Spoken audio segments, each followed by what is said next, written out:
All right, so today we're unpacking a really disturbing story.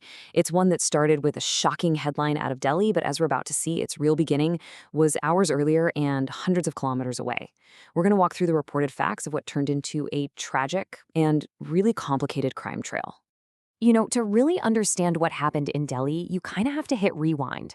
Because what investigators figured out pretty quickly was that the horrible incident in the capital, well, that wasn't the start of the story at all. It was actually the end of a chain reaction that had been set in motion the night before. So let's begin where the story first broke. We're in a pretty quiet, upscale neighborhood in South Delhi where something truly devastating was about to be discovered. On a Wednesday morning, the body of a 22-year-old woman is found inside her own home. Her parents, who were out, were the ones who made the tragic discovery. Now, according to the police reports, the alleged cause of death was strangulation. And the weapon?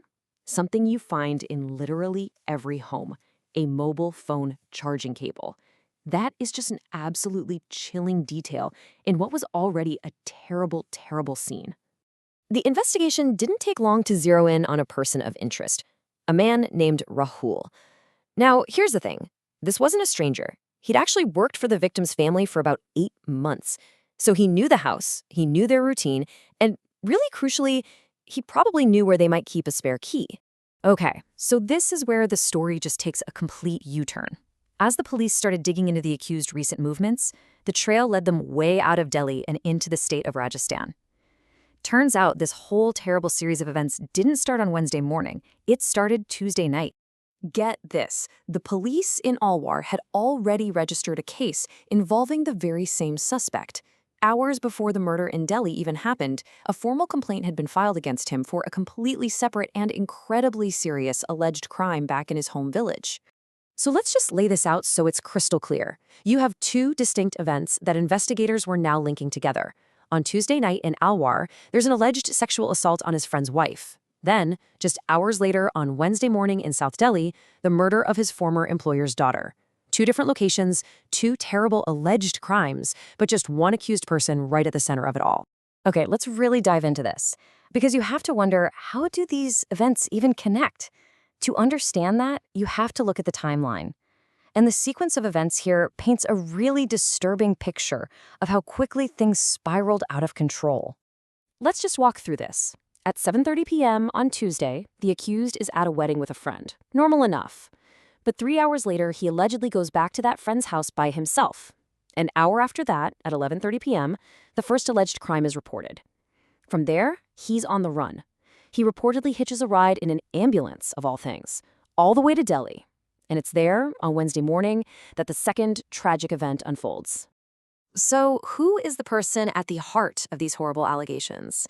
I mean, to even begin to understand the potential motive, we need to look at his background. And what we find is a story of, well, unfulfilled promise that turned into just sheer desperation. According to his family, the accused was actually really gifted in school.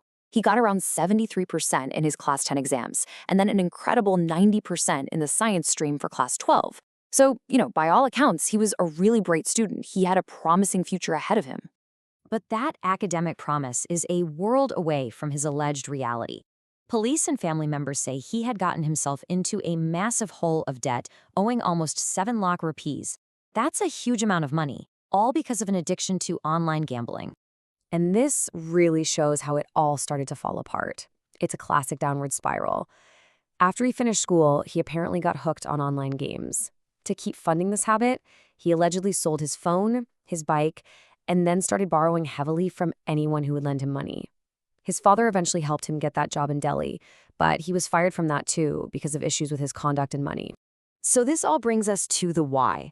According to investigators, these two crimes, which seem so separate, are actually tragically linked by one incredibly powerful force: a desperate, desperate need for money. So here's the bottom line from the investigation.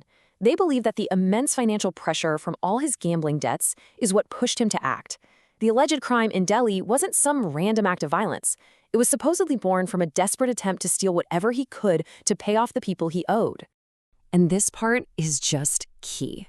Police believe the accused's original plan when he entered that Delhi home was just theft.